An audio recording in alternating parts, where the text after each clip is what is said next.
Banyak klien saya yang sudah babak belur menghadapi suaminya yang selingkuh, KDRT, sulit diajak diskusi, dan sebagainya.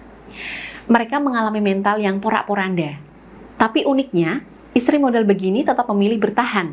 Nah, setelah saya tanya lebih detail, ternyata istri yang bertahan meski hancur mental dan fisik ini alasannya cuma satu, yaitu bergantung secara finansial. Mereka tidak bekerja, merasa tidak percaya diri jika ingin mempelajari hal baru, merasa tidak memiliki kemampuan apapun, sudah tidak ada orang tua, tidak ada saudara yang bisa membantu, tidak memiliki tabungan. Sehingga dia tetap bertahan meski babak belur oleh keadaan. Karena jika berpisah dari suami, dia bingung bagaimana menghidupi diri sendiri serta anak-anaknya. Ya, kalau menghidupi diri sendiri sih insya Allah saya bisa, Mbak. Tapi kasihan anak-anak, mereka juga butuh tempat tinggal dan pendidikan yang layak, ungkap klien saya. Jadi, kasihan. Sebenarnya istri-istri yang posisinya seperti ini karena dalam kondisi menyakitkan, dia harus tetap bertahan dengan suami.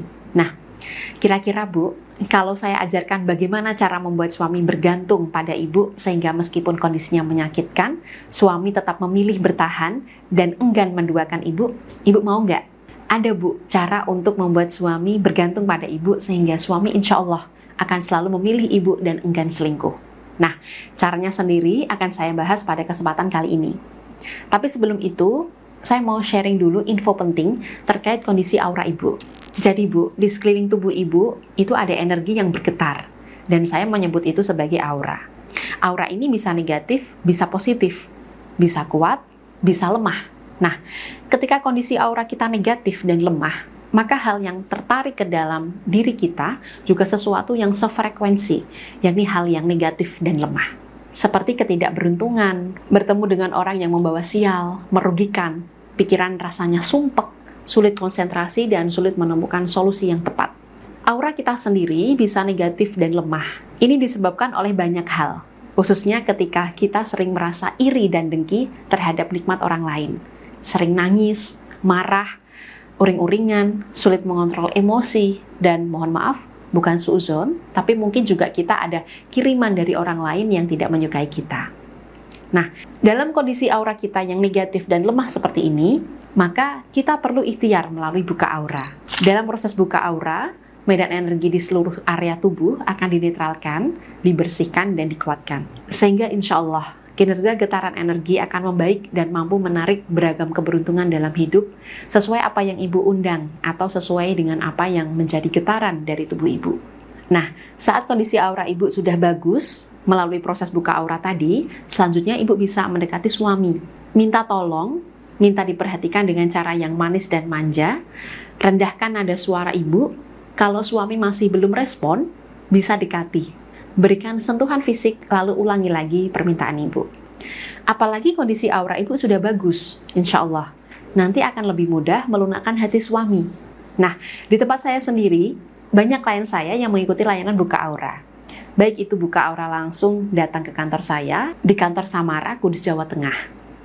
Ada juga yang ikut layanan buka aura saat saya buka praktik di luar kota, seperti di Jakarta, Bandung, Makassar, dan kota besar lainnya yang saya kunjungi. Bagi yang terkendala jarak, jangan khawatir. Saya juga ada layanan buka aura jarak jauh melalui video call. Klien yang sudah mendaftar buka aura jarak jauh, saya akan pilihkan hari baik lebih dulu. Jika sudah dijadwalkan, nanti ada hari yang telah ditentukan. Saya dan ibu akan terhubung melalui video call WhatsApp. Kita akan ngobrol secara detail mengenai hajat atau tujuan ibu mengikuti buka aura. Apakah untuk mengunci birahi suami, untuk memutuskan suami dengan pihak ketiga, ingin melunakkan hati suami yang keras, dan sebagainya. Nah, bagi ibu yang tertarik ikhtiar buka aura dengan saya, bisa mendaftar lebih dulu dengan cara menghubungi nomor konsultasi di 085 88888 4232. Atau boleh juga klik chat WhatsApp otomatis di bawah ini.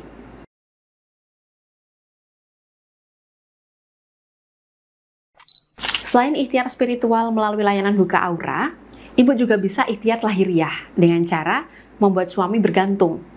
Seperti yang saya janjikan tadi, saya mau sharing cara untuk membuat suami bergantung.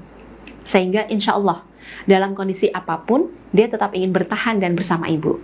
Caranya adalah dengan membuat suami bergantung secara emosional.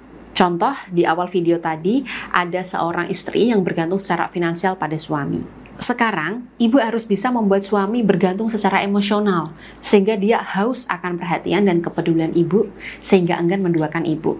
Ciri suami yang bergantung secara emosional pada istri antara lain, dia tidak bisa membuat keputusan sendiri.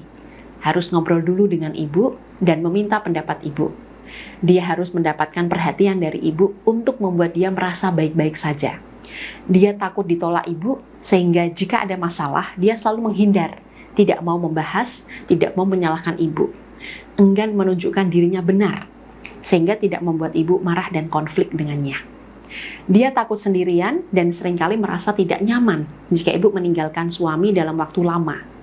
Suami sering cemburu dalam tiap hubungan ibu dengan lawan jenis selain dirinya. Suami sering merasa tidak baik-baik saja, tegang dan cemas saat jauh dari Anda. Suami merasa tenang, nyaman, dan aman jika ibu berada di dekatnya. Suami merasa tidak bisa bersenang-senang kecuali jika Anda bersamanya. Suami akan merasa sangat bersalah, depresi, takut, terluka jika membuat ibu sakit hati dan nangis.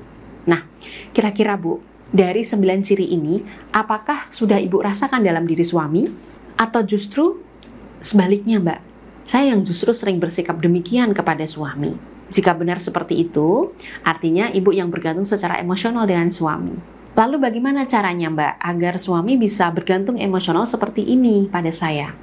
Caranya, buatlah gelombang perasaan, Bu. Terkadang, kenapa istri sering diinjak-injak suami dan keberadaannya dianggap hanya sebagai pelengkap? Karena kita selalu hadir dan siap sedia 100% untuk suami. Saran saya, jangan seperti itu, Bu. Saya paham bahwa ibu adalah seorang istri yang harus siap melayani dan mengabdi pada suami. Tapi jika suami memang bersikap kurang ajar pada ibu, maka buatlah gelombang perasaan. Jangan selalu patuh dan melayani suami 100%. Sesekali, kurangi perhatian dan kepedulian ibu jadi 90%, 80%, bahkan 50%. Misalnya, pada hari-hari tertentu ibu tidak menyiapkan pakaian untuk suami.